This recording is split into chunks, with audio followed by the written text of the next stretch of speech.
In nomine Patris et Filii et Spiritus Sancti. Amen. Selamat pagi, salam dari Kupang Kota Karang. Fratres carissimi, te iterum fidere Patris Allegro Veritas Liberabit Vos. Katekese kali ini adalah tentang, ya seperti biasa, the jungle of Protestantism. Protestan itu gereja tanpa magisterium, iman tanpa otoritas. Camkan. Konon ya, kaum Protestan menganggap tidak perlu adanya magisterium. Apa itu magisterium? Otoritas pengajar gereja.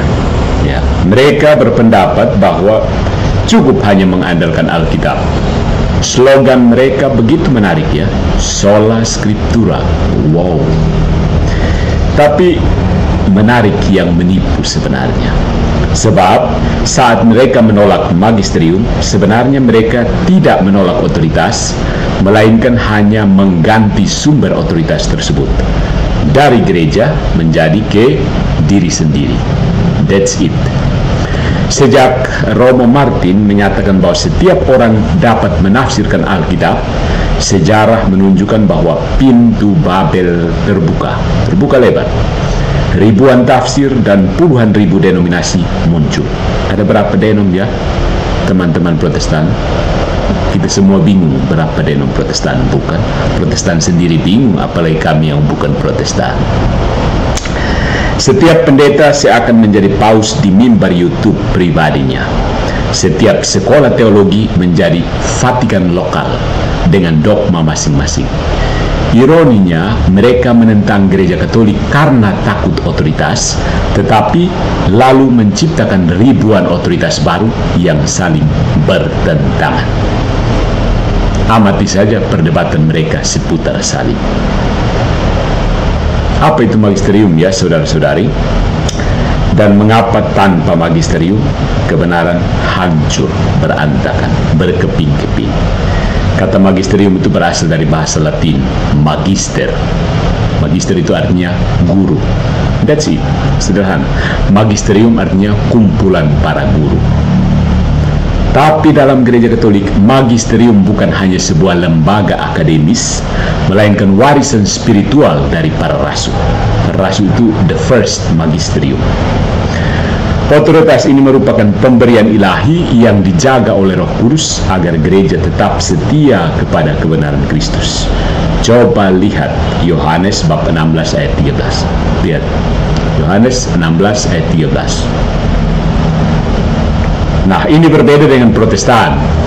Dalam tradisi Katolik, otoritas itu turun dari atas, dari Kristus kepada para rasul, kemudian kepada uskup-uskup. Sebaliknya, dalam Protestan, otoritas berasal dari bawah, dari penafsir kepada teks, lalu kepada audiens. Mereka sering mengklaim seperti ini, kami berpegang pada Alkitab. Padahal yang terjadi adalah sebaliknya. Alkitab berpegang pada mereka, ya kan? Saudara-saudari, tanpa magisterium tidak ada jaminan interpretasi yang benar. Tidak ada. Sonada. Ya. Karena itu, Protestan menjalani apa yang disebut oleh para filsuf sebagai hermeneutical anarki, kekacauan, keadaan kekacauan dalam penafsiran. Setiap orang menjadi nabi bagi dirinya sendiri, dan setiap ayat digunakan untuk membenarkan ide sendiri. That's it. Inilah akibat dari kehilangan tubuh gereja yang menafsirkan dan menghidupkan teks suci. Saudara-saudara, mari kita jujur. Kalau Protestan benar-benar percaya bahwa Alkitab sudah cukup, mengapa masih ada seminar teologi, ada STT, ada pendeta, ada pengkhotbah, dan bahkan guru besar Protestan yang sibuk menjelaskan arti Alkitab? Porque la ciego. Kalau Alkitab bisa dibaca dan dipahami oleh semua orang tanpa perlu otoritas tertentu, mengapa kita harus menjalani studi teologi selama 4 tahun misalnya, hanya untuk sekedar memahami arti ayat?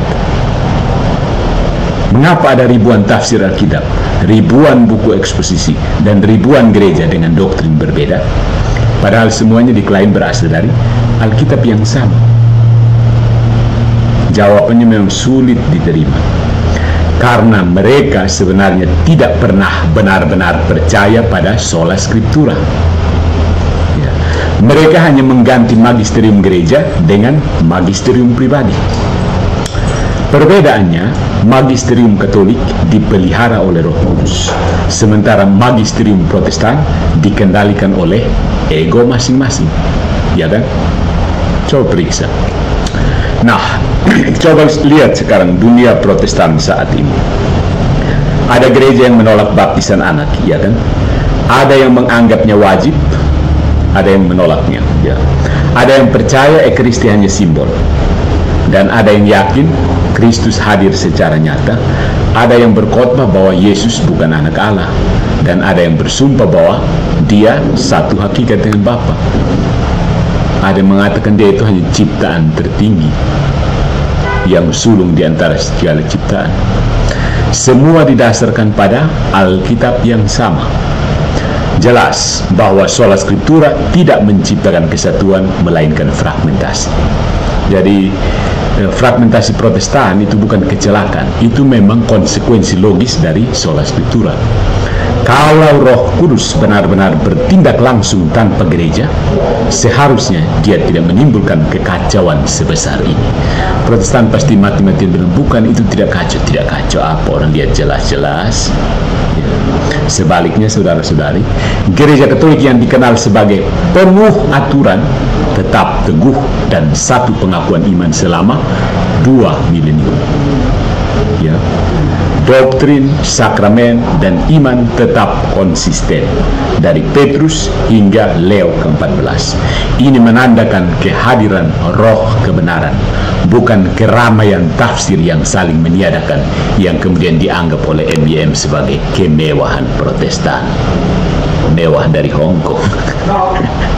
Saudara-saudari, setiap kali seorang pendeta berkata di YouTube, saya mau menjelaskan arti ayat ini, dia menjalankan fungsi magisterium sebagai guru iman. Tapi bedanya, dia tidak diutus oleh gereja resmi, tidak dilindungi oleh roh kebenaran, dan tidak memiliki otoritas apostolik. Ya. Karena itu mereka biasanya menggunakan kata-kata seperti Alkitab mengatakan bahwa, padahal jelas-jelas dia yang berkata, bukan? Alkitab tidak bisa berkata begitu. Jangan tipu orang, itu jelas-jelas tipu, kan? Alkitab mengatakan bahwa, you yang mengatakan, bukan Alkitab. You baca, you paham, you tafsir, lalu you bilang Alkitab yang mengatakan. No, jangan tipu orang. Ya. Karena itu, ajaran magisterium Protestan itu hanyalah opini teologis. Mereka mengajar tanpa mandat resmi, menafsir tanpa tradisi, dan seringkali menyesatkan umat yang sederhana. Mereka mengaku mengajarkan firman Allah, tetapi yang mereka sampaikan sebenarnya adalah interpretasi pribadi yang dibalut retorika Alkitab. Mari kita jujur, saudara-saudari. Alkitab mengatakan bahwa itu trik pendeta Protestan untuk menyembunyikan fakta bahwa saya telah membaca teks ini, saya menafsirnya seperti ini, saya yakin bahwa tafsiran saya tidak bisa salah, dan kamu semua harus ikut tafsiran saya. Ya. Itu dibahasakan dengan Alkitab mengatakan bahwa. Ya kan? Setuju? Komen di bawah. Jadi inilah kebohongan mendasar Protestantisme. Kebohongan mendasar. Mengklaim tidak memiliki magisterium, tetapi justru menerapkan magisterium yang sembarangan tanpa jaminan kebenaran. Tidak ada garansi, bro. Ya. Alkitab tanpa gereja diibaratkan sebagai teks tanpa tubuh, seperti roh tanpa daging, a.k.a. hantu, tidak mampu menyentuh dunia. Gereja Katolik memelihara tubuh tersebut melalui tradisi, sakramen, dan magisterium. Disinilah sabda menjadi daging secara terus-menerus. Lihat Yohanes bab 1 ayat 14. Orang-orang Protestan memisahkan firman dari struktur gereja dan bertanya, mengapa firman tidak lagi menyatukan? Mereka memisahkan tafsir dari tradisi dan heran kenapa iman kehilangan akal. Sejak awal, Kristus tidak menulis buku. Dia mendirikan gereja. Dia tidak mengatakan, tulislah kitab dan biarkan mereka menafsirkannya sendiri. No, sebaliknya dia berkata, pergilah dan ajarlah segala bangsa. Itu artinya magister. Jadilah magister untuk orang lain. Kepada para rasul, bukan kepada random people yang kebetulan baca itu. No. Matius bab 28 ayat 19. Baca baik-baik konteksnya. Siapa yang disuruh itu. Ini menunjukkan bahwa otoritas mengajar gereja adalah kelanjutan dari sabda Kristus sendiri. Ya. Jadi saudara-saudariku, Protestantisme merupakan percobaan berani yang tidak berhasil, alias gagal total. Gatot kaca, gagal total, kacau jadinya.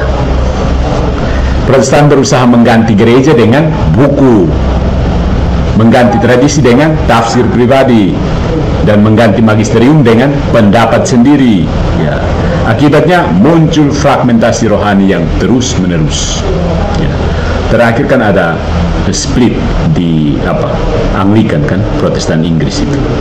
Gereja Katolik tetap berdiri sebagai rumah kebenaran yang hidup, bukan karena manusianya suci, tetapi karena Roh Kudus yang melindungi. Jadi siapapun yang berkata kami tidak membutuhkan magisterium, sebenarnya sedang berbohong kepada dirinya sendiri. Sebab begitu mereka mulai menafsir Alkitab, mereka telah menjadi magister tanpa otoritas yang sah. Gereja Katolik memiliki magisterium yang diakui oleh Kristus, sementara Protestan memiliki ribuan magisterium yang diakui oleh diri mereka sendiri. Mana yang lebih berotoritas? Di antara keduanya, magisterium Protestan dan magisterium Katolik, hanya satu yang dijanjikan, hanya satu yang mendapat janji. Aku menyertai kamu senantiasa sampai akhir zaman. Ini dijanjikan kepada siapa? Para rasul dan penerusnya, atau kepada Luther, Calvin, dan Zwingli? Saudara-saudaraku yang terkasih, kebenaran tidak dapat berdiri sendiri. Dia memerlukan tubuh. Ingat, tubuh itu penting. Batang tubuh. Dalam ajaran Katolik, tubuh kebenaran adalah gereja. Sebaliknya dalam Protestan, kebenaran dibiarkan telanjang dan terpecah-pecah oleh pelbagai macam tafsir. Karena itu, tidak mengherankan kalau dunia Protestan terus mengalami perpecahan, membelah diri sambil membela diri. Bukan karena kekurangan iman, tapi karena kehilangan tubuh yang menyatukannya.